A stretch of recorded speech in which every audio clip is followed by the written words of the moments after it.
So now that the Memorial Cup has been presented, now junior hockey fans all focusing on the upcoming NHL Entry Draft. And last year, we were able to chat with Sam Cosentino about the 2024 NHL Draft. And this year, we thought we'd bring Sam back. And Sam, this draft, not as much hype like we saw last year with Macklin Celebrini, but for OHL fans, there's a few prospects here that are getting a lot of attention.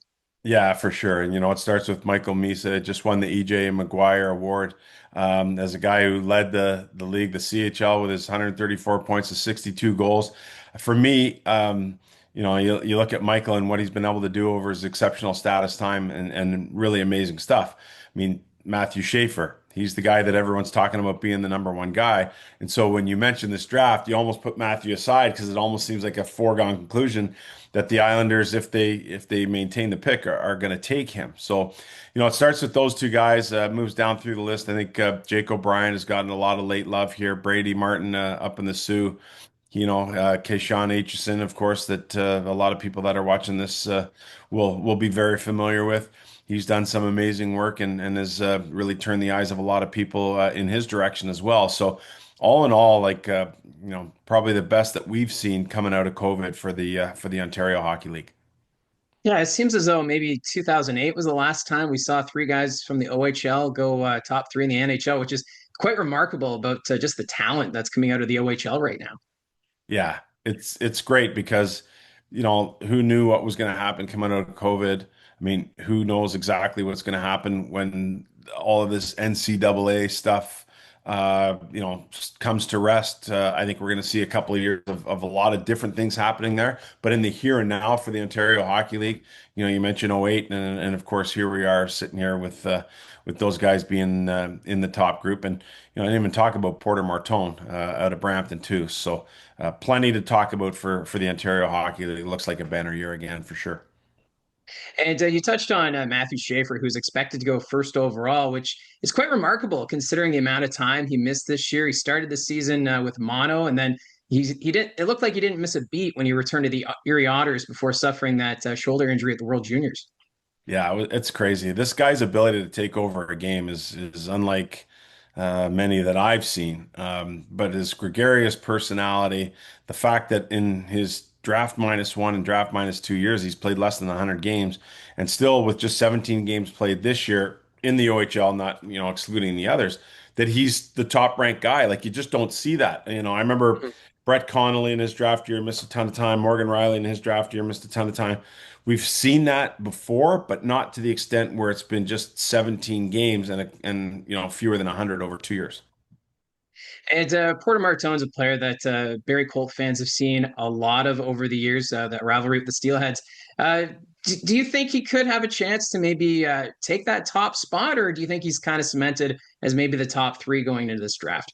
But I don't think he's going to be up for number one or two, but I do think he enters the conversation beginning at number three with Chicago. The one thing about Porter is if you project him to be a center down the road, that changes things a little bit. I think myself, my colleague Jason Bukala, and I think there are many NHL teams that would see him as a winger down the road. And so that probably just decreases the value a touch, not a lot because he makes up for it in size and his shooting ability.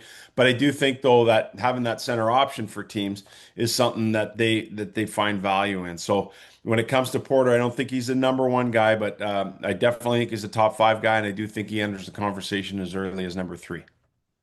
And you mentioned Kanan Hson. We've seen him quite a bit these last couple of years. What he brings defensively. I'd like to hear your take. Do you think that he could crack the top 10 here at this draft? He's going to be right in the territory, probably in that 8 to 15 range.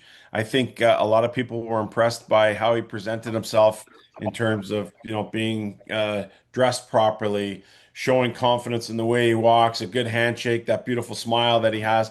I think those things all play a part in the draft process, especially when you're getting face to face, like he had the chance to do with a number of teams at the Combine in Buffalo last week. So I think those things help. And listen, 26 goals. Amazing stuff for a defenseman. I think it was 9 game winners. That was the type of offense I'm not sure that I would have projected from him. Having said that, it's in the books. So good for Kayshawn for his ability to do that. The obvious attraction with him though is the physical play that he brings, the fact that he won't back down to anyone, the fact that he'll, make those big open ice hits, sometimes putting the opposition in peril, but as we're seeing in the playoffs in the National Hockey League right now, not necessarily a bad thing. So Kayshawn acquitted himself quite well, at least in terms of the interview process and what he did in the regular season in the playoffs with the Barrie Colts. I think he's very highly, highly thought of. And it'll be fascinating to see if indeed he's the second defenseman off the board after Schaefer. I think there's going to be a gap there. Talking about Jackson Smith, Reddy Murka out of Seattle, and Kayshawn Aitchison, who are all in that conversation. And you mentioned there about the NHL Final right now. We're seeing two teams that play a very physical style. The Panthers have been doing it for the last 3 years. Do you think with what we're seeing right now at the NHL level that physicality is something that teams are going to be looking more so with these prospects that are coming up? Yeah, I think there's always that bias, that recency bias of how things are being played in the National Hockey League, and I do think it has an impact. I mean, every scout that I talk to is like, "Oh man, are you seeing what's happened in the playoffs here?" And I'm like, "Yeah, I'm seeing," but that's a time when everyone's kind of just focused on the playoffs and not necessarily on, "Hey, what does it take to get to the playoffs?" So I think that reasoning, once teams start to meet, pre-draft, they start to say, yeah, yeah, we understand where the playoffs are, and this player would be perfectly suited, but we also have to get there. So that's another interesting part of the conversation that I think recency bias, as you get further away from the combine, starts to erode a little bit, and people get back to their senses and say, all right, he might be a bit smaller, he might not be the most physical guy, but we're going to need him just to get into the playoffs. And speaking about the combine last year, Jet Luchenko, he was, going into that, coming out of that combine, everyone was talking about Luchenko, and he climbed and ended up being picked by the Philadelphia Flyers.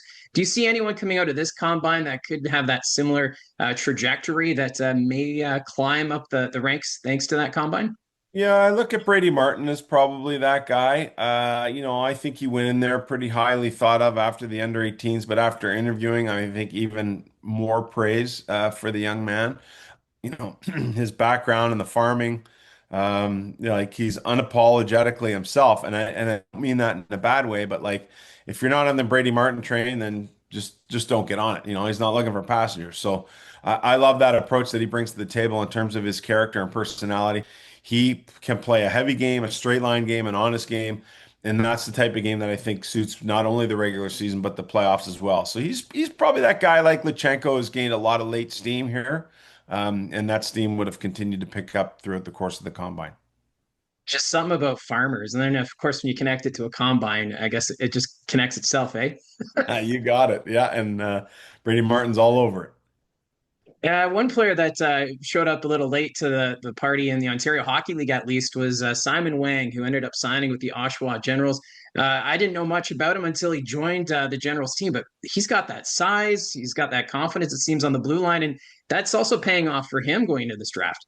Yeah, it sure is. And, he garnered a lot of attention playing tier two, and then, of course, made the jump to Oshawa. And where things are more difficult. They have a couple of veteran guys in the back end, which that mentorship I think really really helped them a lot with Morelli and Ben Danford there, and guys that like Beckett Seneca who went early in the draft last year. I think that mentorship really really helped them out. And so, is he a first rounder? He's probably on the fringes, probably just outside of it for me.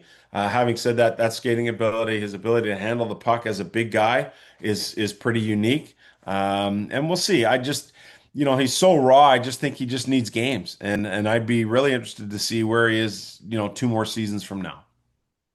And a goaltender that a lot of people have been kind of paying attention to has been Jack Ivan Kovic from the Brampton Steelheads. What's your take on him? I know he just said it sounds like he's going to be joining Michigan State with the NCAA, but a goaltender like Ivan Kovic, is that a goalie that a lot of teams are highly on?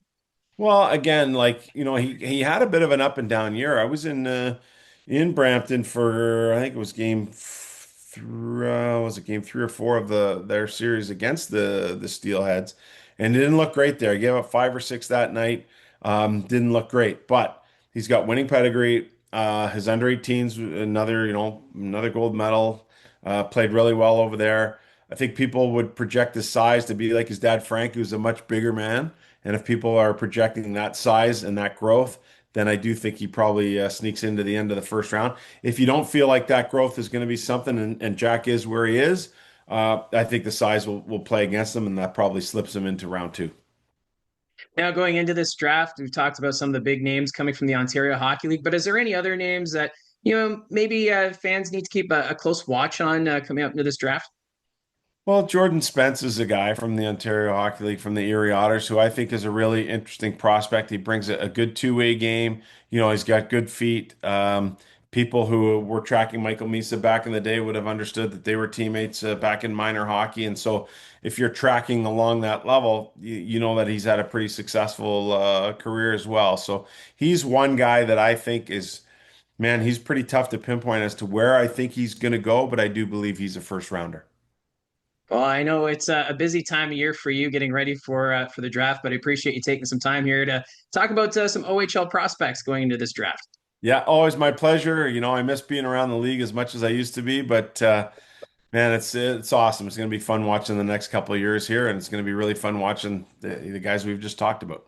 So that's Sam Cosentino from Sportsnet, who's been keeping a close watch on all the prospects heading into the 2025 NHL Entry Draft. And appreciate Sam coming on to talk about these prospects. And yeah, it's going to be fascinating to see how it all plays out with Matthew Schaefer likely to go number one to the New York Islanders. And after that, is it Misa 2, Marone 3, and well, who follows suit after that? So a lot of great prospects coming up from the Ontario Hockey League. I know there's been a lot of uncertainty when it comes to the NCAA situation, but at least right now, as junior hockey fans, we can look forward to the OHL being well represented at the upcoming NHL draft, which will be taking place in Los Angeles. So thank you very much for tuning in. Let me know in the comments below. Who do you think is going to stand out for the Ontario Hockey League at the upcoming 2025 NHL Entry Draft? Love seeing the interactions. Thank you very much for all of your support. Don't forget to hit like and subscribe, and we will talk to you again soon.